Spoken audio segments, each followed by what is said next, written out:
Hello, my dear friends. Today we are going to continue reading the diary of German Oberleutnant Martin Stieglitz. Remember to rate this video as well as leave your opinion about the story. And we'll begin.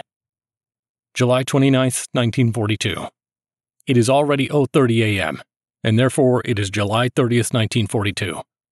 For a long time now I have been thinking of at last starting to write diary entries again.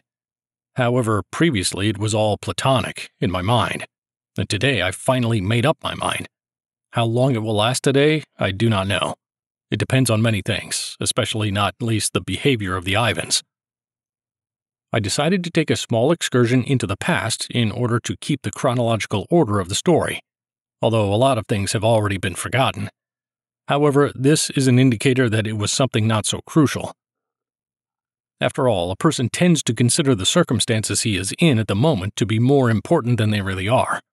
Yet this can only be reliably judged after the passage of time. This probably makes it impossible to capture the atmosphere of the day as accurately as it would have been possible if I had written right after the events. And the most crucial thing for me in a diary is to record the feeling of the past day, so that I can easily reconstruct the rest of the day.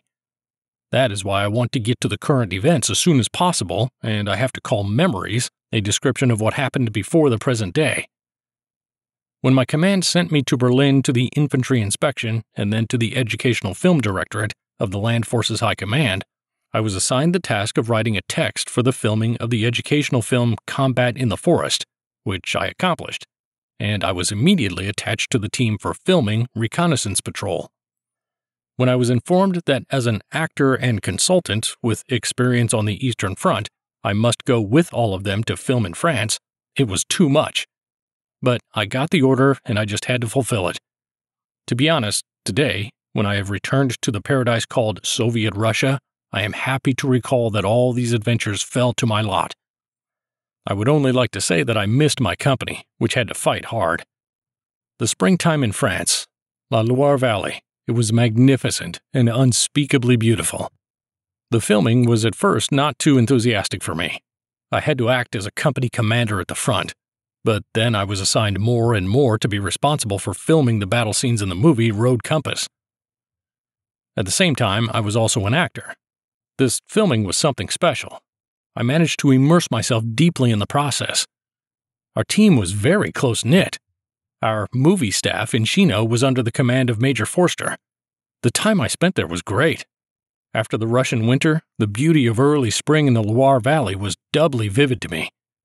Colonel Hammer of the Infantry Inspectorate, who had visited us, told me that it had been decided to assign me to this inspectorate as soon as my work in the Educational Film Directorate was finished. The duration of the new assignment would be at least 2 months. I couldn't stand to hear this again. After all, I didn't want to be stuck in the Land Forces High Command any longer. I wanted to return to the front, to my company, to my regiment. And then there was a telephone call from Berlin, staged by Major Engel, to get me out of there. Lieutenant Colonel Klosterkemper telephoned. I should be sent immediately to my unit. I regret to say that I had to become acquainted with many gentlemen who are certainly not at all happy to take responsibility, and I didn't like it at all. I have seen enough of total incompetence. The parting was heartfelt, and on Saturday afternoon I took the fast train from St. Pierre-de-Corps via Paris to Berlin. One of the last dining cars was even attached to the train. Since June 1st, the dining cars have been canceled on all routes. It didn't take much time to find an apartment in Berlin. I accepted the offer of a lady from the Land Forces High Command to stay with her parents. Penguin went to his mother's house. The next morning, I reported my arrival to the executive of the Educational Film Directorate of the Land Forces High Command. I telephoned from the Reich Chancellery from Major Engel's office.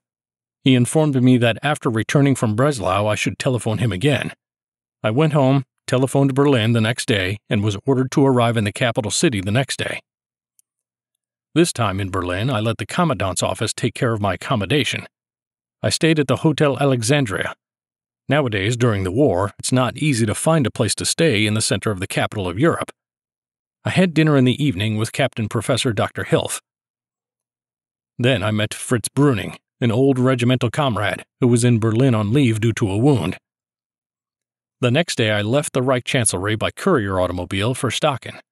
and from there by courier Junkers I went to the main headquarters of the Führer. Penguin, even the day before, was sent by me there by train. After landing, the commandant of the airfield informed me that there was an option to immediately take off Führer on the Heinkel 111, and I should make a telephone call to Major Engel.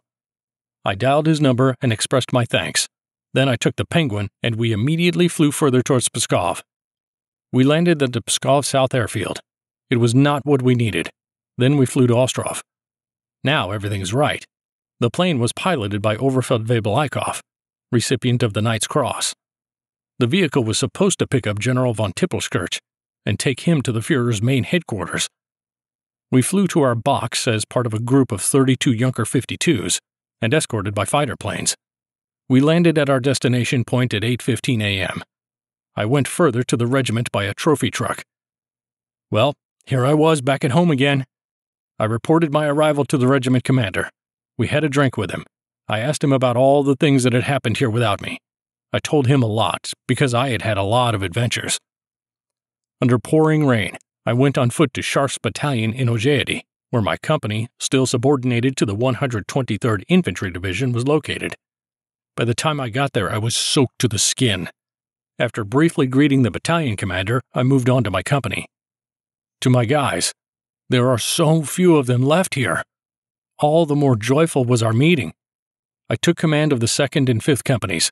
There are 2 platoons left in the company, one of them commanded by Oberfeldwebel Grobe, the other one by Oberfeldwebel, now Lieutenant, Lutke. Until my return, the company was commanded by Jacobsen. I have a lot of making up to do in my company, and how many great friends I have here, such as Heinzmann, commander of the 3rd Company of the 89th Regiment, Zermel from the 526th Artillery Division, and Heinz Lem, the commander-in-chief, meaning the battalion commander.